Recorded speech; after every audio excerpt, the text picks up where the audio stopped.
The waves was insane. Oh my god. Oh, the snorkeling was fun.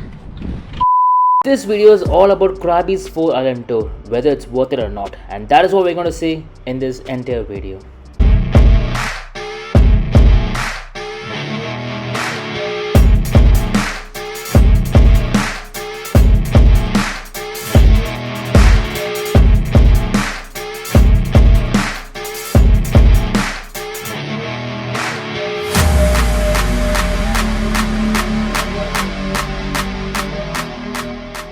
Avoid all the tourists over here.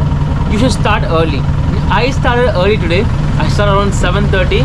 All the boats start around 8 o'clock.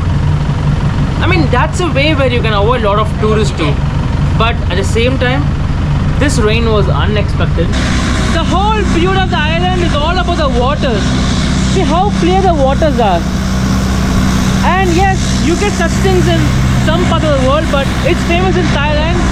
It is so loud. You can actually take a speedboat if you want it.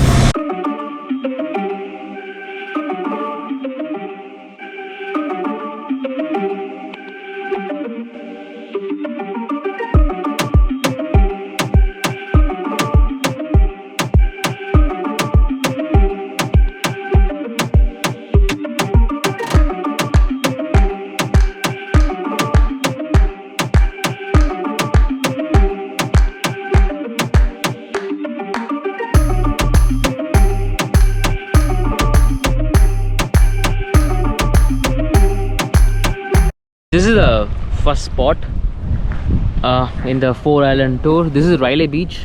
See, that's the whole point what I'm talking about. When you come early, around 8 o'clock, you know you're going to avoid a lot of crowd, because on average, I personally feel average person wanted to experience the real sun and stuff. So let's keep 10 o'clock. So you have 2 hours ahead of you, and that is magical when you come to touristy place like Thailand, especially Krabi. It's always better to start early. Surprisingly, the water is really warm here, so yeah, it's a good experience. I've never done it in my life, so for me, everything what I do, whatever I feel, it's a new experience for me. I hate waters. This is good. So if you're someone who's concerned about the safety, like how safe are the boats over here, they do provide life jackets, and that's life changing. So I think this is exactly where they do rock climbing.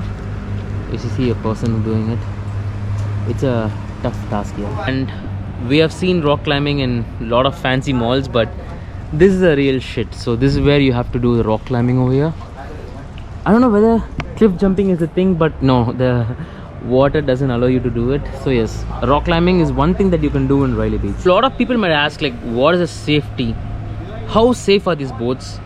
And yes, they do provide insurance and life jackets along with you, but end of the day, safety is something that you have to be concerned about, because see, the boats can actually take you over the waves and make you feel a bit safe, but on everything you have to be more aware of yourself. So if you're going to be a jerk who's going to get sloshed, be on a boat, dance like near the waves, and obviously you're going to fall down and maybe you'll die. So safety is something that we have to take care of ourselves. So but by default they have life jackets, and they do provide insurance covered along with the whole tourist package, which is a good thing. Over here in Railay Beach, there's one important thing that you want to notice. It's I don't know whether it's a dick temple or what, but there are a lot of dick statues, and there should be history. I should read about it, but on a first impression you get to see a lot of penis structures, and it should symbolize something. I'm pretty sure it means something, but it's kind of bizarre, right? What was supposed to be an offensive thing to all over the world, over here in Railay Beach, Thailand, they have something important for that.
So we have reached island. I think it's Tup Island, and I thought I could bypass all the crowd, start my whole trip early, but certain things are really inevitable, and one such is a crowd. So yeah, no matter how early you get ready, you'll be visiting a lot of crowd, and that is a curse, be it in off season or even in a peak season. There is a special entry fee for national park in this particular island, so I thought it's going to be a well preserved natural park where you can see a lot of animals, birds and snakes, reptiles, you name it, and it ends here. So basically what they're saying is every single island is a national park, and for certain islands you need to pay a visiting fee, which is 200 baht for foreigners. That's like a scam, but I mean, you have to do no matter what, right? So there is no way where you can just say like, I want to avoid national park. It is included and you have to pay.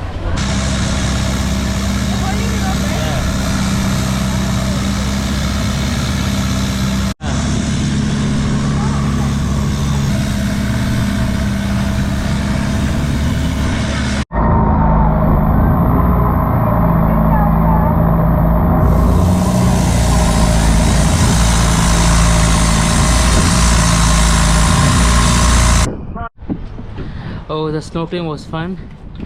Fuck, it was so hard.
So finally we have come to the last island in the whole 4-island tour, which is Koh Poda Island.